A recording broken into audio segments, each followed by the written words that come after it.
Alhamdulillah saya bisa buat rumah, bisa beli lahan sampai 2 hektar, semuanya kolam, dan itu semua dari saya penghasilan sebagai pembudidaya ikan sampai saat ini.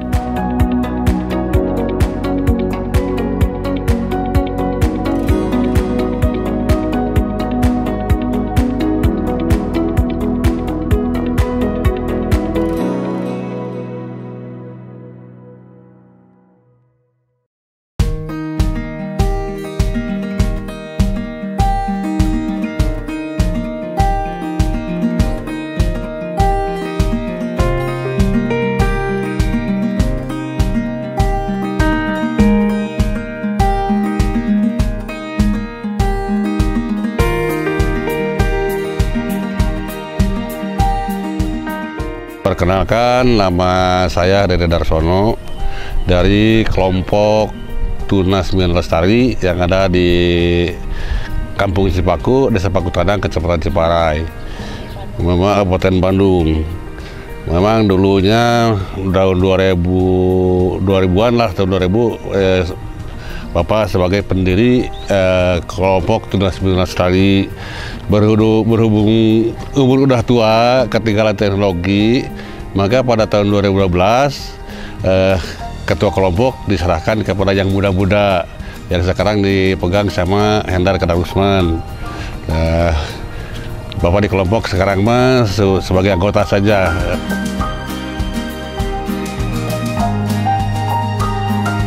Jadi budidaya ikan mas setin Majalaya itu Bapak udah dari tahun 1993 sampai sekarang belum ada peralihan.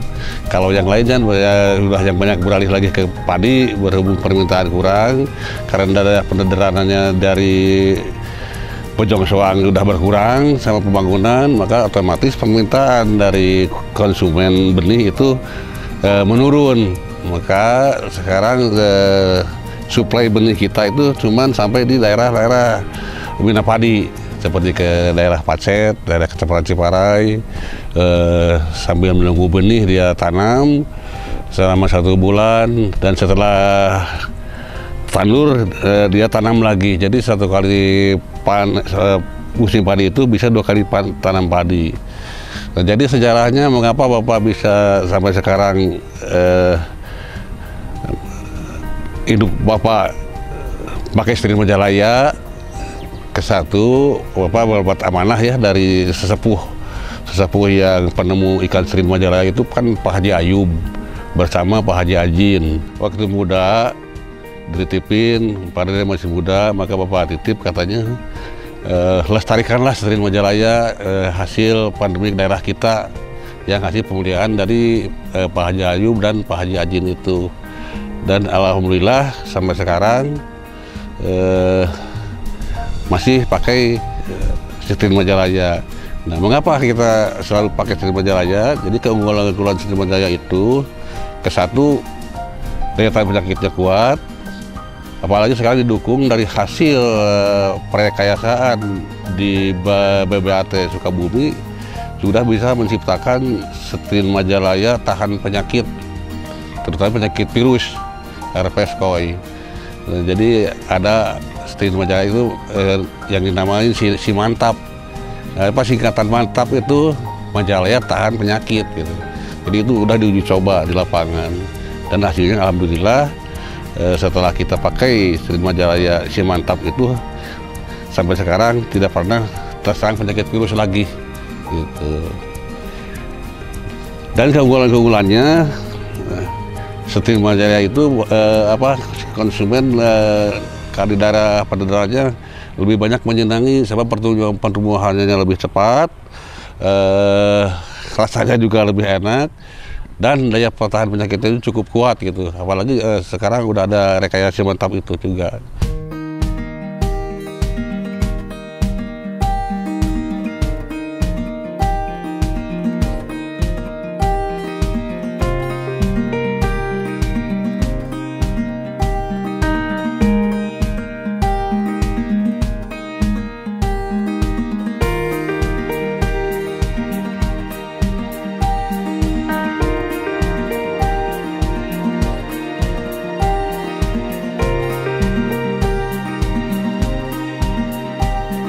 Jadi wasiat Pak Haji Ajin itu, jadi kalau bahasa Sunda begini ya, Pak, kebagi Pak Haji mah anu teh tos kolot, jadilah lamin deui ge cenah meureunnan mah kuat ngabalong gitu tah.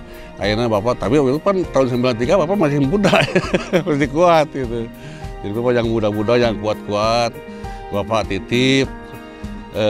Jadi kita harus bisa melestarikan masalah ikan mas di Majalaya. Sebab di Majalaya itu hasil perairan endemik daerah kita sendiri, daerah Majalaya. Jadi kita menggunakan Setin Majalaya, apalagi yang sekarang udah punya label mantap. Jadi penghasilannya bisa dikatakan 2 kali lipat dari induk-induk yang lokal gitu lah, yang menurut pengalaman Bapak gitu.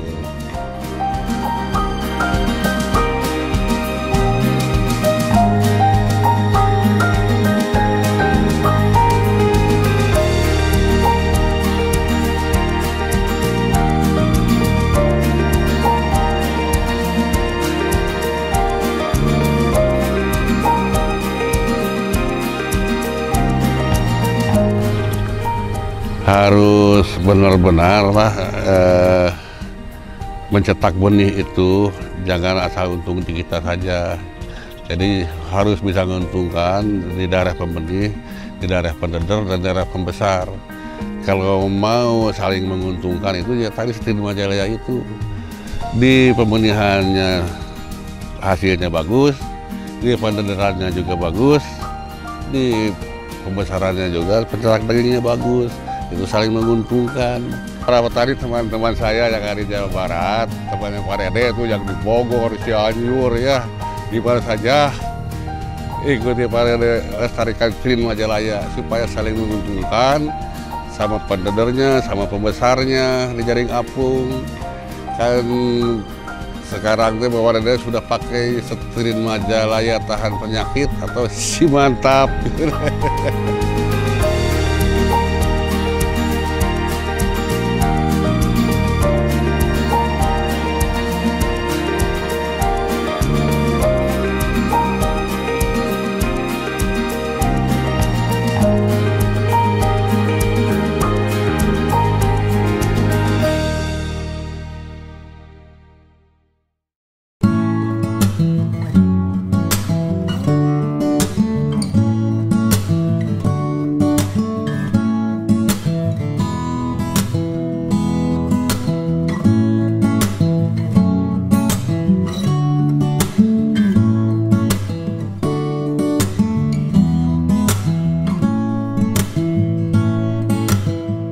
Perkenalkan, nama saya Asep Sukarsa.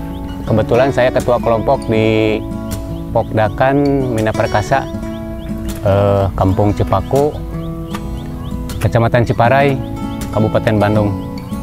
Saya memulai usaha dari bidang perikanan dari mulai tahun 90-an lah, tepatnya 93. Saya fokus di pembenihan ikan mas Setin Majalaya sampai sekarang. Alhamdulillah dari kami berbudidaya ikan itu, saya bisa menyekolahkan anak sebanyak 3 orang. 1 sarjana kesenian, 2 sarjana teknik sipil, yang 3 sarjana teknologi pangan.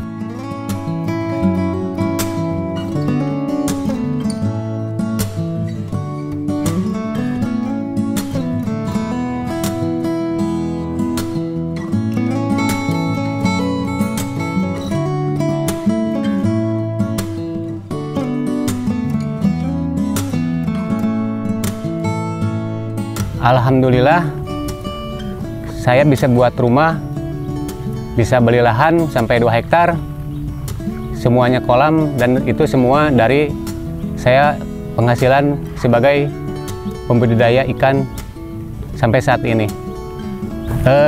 Alhamdulillah saya membudidayakan ikan mas Setin Majalaya yang cocok untuk di wilayah sini dan sekitarnya.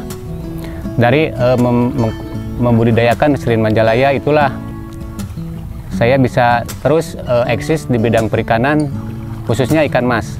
Dan yang saya pilih ikan mas Setin Majalaya karena keunggulannya itu banyak permintaan pasar permintaan pasar untuk benih Srin Majalaya, terutama daerah-daerah pendederan di sekitar untuk minap padi dan pendederan di daerah Bojong Soang sampai saya kirim ke Majalengka dan Subang. Nah, sekarang permintaan itu semakin tinggi karena permintaan pasar untuk konsumsi semakin bagus.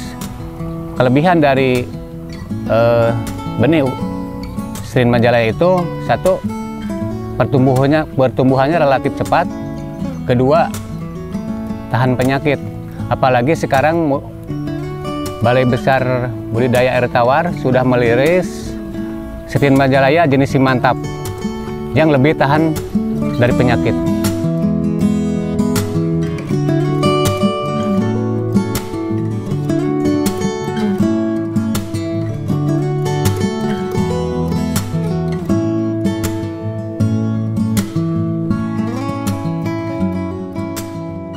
Selain ikan Majalaya, saya juga membudidayakan koi. Ikan koi untuk ikan hias koi, juga benih, lele, dan pembesaran ikan nila untuk permintaan pasar di daerah Cimahi dan sekitarnya. Permintaan pembesaran ikan nila sekarang belum terpenuhi, walaupun permintaan pasar itu mintanya per 100 kilo per hari itu, tapi saya belum bisa memenuhinya. Mungkin ke depan insya Allah bisa memenuhinya. Kalau ikan koi, alhamdulillah sekarang kita jualan di dunia maya lah istilahnya, dan dari mulut ke mulut sekarang pasar udah mulai banyak dan hampir tidak kebagian, orang udah antri nunggu deh ikan koinya. Tapi kita lebih fokus mayoritas di ikan masnya itu. Tetap itu kan identitas saya, ikan mas Srin Majalaya tetap. Dari sekian jenis ikan yang saya budidayakan, itu ikan mas yang paling banyak permintaannya, karena dilihat dari permintaan kita maksimal 3 hari sekali kita banyak pesanan. Apalagi sekarang kan hari Jumat biasanya kita libur, karena pesanan udah mendesak ya terpaksa anak-anak suruh kerja aja gitu, Bu.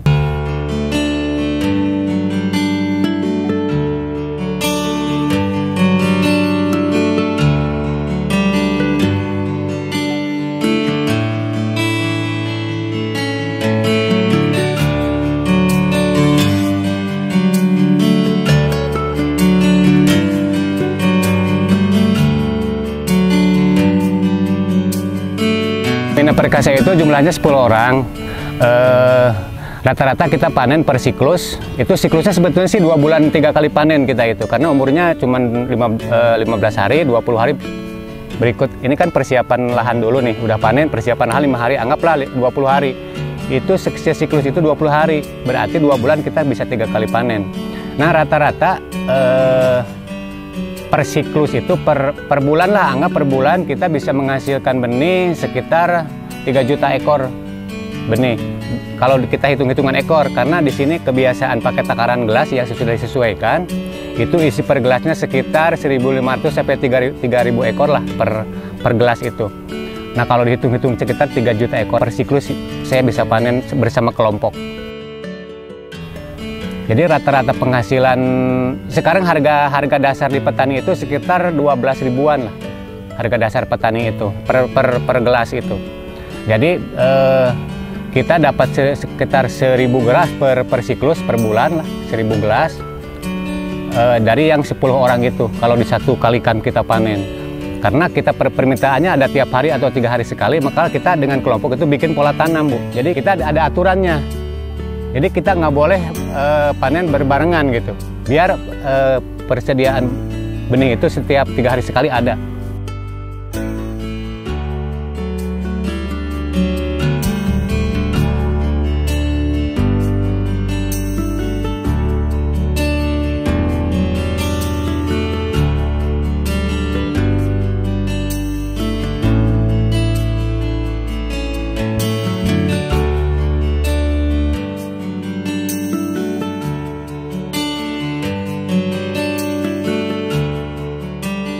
Adanya pandemi gini tidak ada kendala yang berarti sih. Kalau awal-awal memang terasa lah, ada lah sekitar seminggu 2 minggu mah. Kalau udah sekarang ke sini enggak. Jadi kalau masa pandemi kan kebanyakan orang diam di rumah tuh. Jadi memang beda kelompok lagi nih, yang orang pendadarnya itu beda lagi kelompok pendadarnya. kami sebagai pembenih, nanti ada kelompok lagi pendeder, lebih ke daerah atas ke sana. Di sini juga adalah sebagian, tapi tidak berkelompok, cuma perorangan, nanam-nanam kayak gini nih, nanam-nanam penyelang. Sudah panen padi, sebelum tanam padi lagi kan ada setengah waktu tuh buat nunggu benih besar. Biasanya ditanami ikan. Mereka nggak usah beli, Bu, tinggal ngambil ke kita aja benihnya. Tinggal ngambil berapa gelas, hitung-hitungan harganya berapa, nanti panen saya harus ambil lagi barang hasil panennya.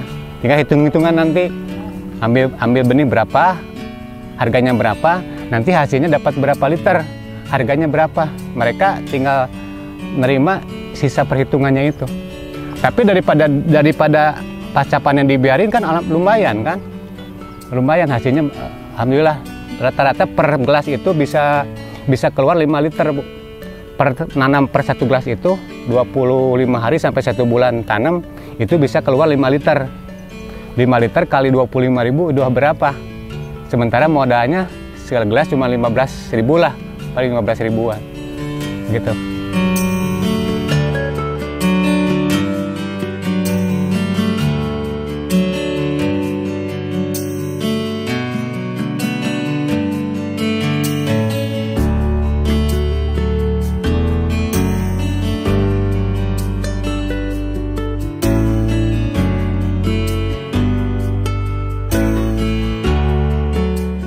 Tipsnya kita harus seneng lah, hobi ke ikan. Jadi kita kalau mau main ikan, ya pekerjaan apapun jangan cuma di kepala itu untung. Memang itu untung tujuan ya, tapi hobi dikedepankan dulu. Nah, karena dari generasi keberapa lah, saya mungkin penerus generasi kakek saya, memang udah jadi petani ikan, cuman tidak semodern sekarang lah. Kita ini dari kecil udah senang ikan. Jadi apapun yang terjadi, alhamdulillah saya main ikan. Dan kebetulan alhamdulillah terasa penghasilannya dari ikan itu. Tipsnya ya kita fokus aja lah. Apapun pekerjaannya, kerjakan secara sungguh-sungguh, pasti menghasilkan. Jangan asal-asalan ya. Kalau asal-asalan ya pasti hasilnya asal-asalan juga gitu. Fokus aja kita. Insya Allah menghasilkan.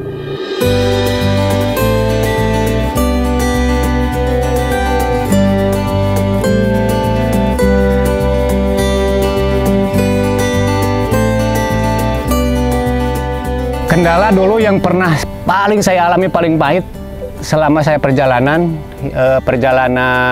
hidup di pembenihan ikan itu tahun 98. Itu moneter. Karena begini, di daerah sini di Bandung itu, di Jawa Barat itu ada segitiga emas lah istilahnya. Satu, Bandung, Kecamatan Ciparai, Majalaya termasuk, itu sentra pembenihan. Ini hampir 90% kolam. Saya yang merintis sekitar tahun 92-an lah, 92-93. Nah, 94-95 kita di atas angin. Istilahnya kita, wah lah istilahnya, kita dikejar-kejar uang lah istilahnya gitu. Begitu 98, dampak moneter, otomatis kita kena imbas karena begini, kita pembenihan, satu, kedua ada pendederan di Bojong Soang, ketiga ada pembesaran di Cirata. Nah, sementara petani itu setiap hari saya harus panen kelompok itu. Yang sekian ratus orang itu harus panen. Karena tidak ada permintaan pasar, ya harus gimana? Itulah paling pahit yang saya pernah alami. Nah, tahun 2000 mikir ke mempelajari ikan-ikan yang lain lah. Kalau dulu kan ikan mas tok gitu kan. Ikan mas udah berproduksi, nggak ada pembeli karena dampak moneter itu. Ya udah kita diem, nunggu nasib. Tapi sekarang kita bisa ikan emas misalkan lagi produksinya, lagi permintaan pasarnya lagi kurang, kita main koi, kita main lele, kita main pembesaran nila, begitu. Tapi kalau sampai sekarang nggak ada dampak, karena sekarang udah seimbang lah, pendederan sekian, pembenihan cuma sekian. Sekarang alhamdulillah rada seimbang, karena sekarang mah cuma mina-mina padi lah yang permintaannya. Tapi saya semakin hari itu semakin khawatir, banyak daerah-daerah, istilahnya daerah-daerah potensi untuk perikanan, seperti daerah sana di Tataran Pakutanang itu kan potensi pendederan itu habis sama perumahan udah masuk ke kampung, Bu, perumahan itu. Nah, makanya nantilah acaranya gitu, saya mau ngajuin permintaan teknologi lah istilahnya. Karena selama ini kan masih tradisional kita. Nah, teknologi itu di lahan sempit kita bisa budidaya gitu. Bagaimana caranya? Mungkin itu teknologi lah.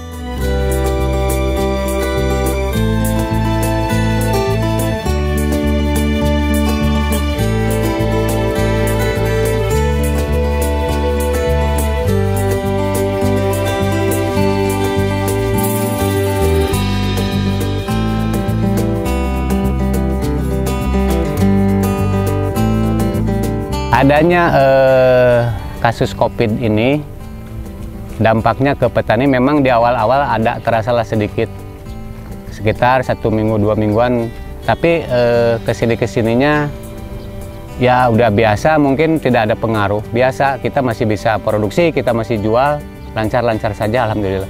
Bangga Majalaya, bangga Jawa Barat punya ikan Serin Majalaya. Ayo generasi muda, lanjutkan cita-cita kami untuk melestarikan Serin Majalaya.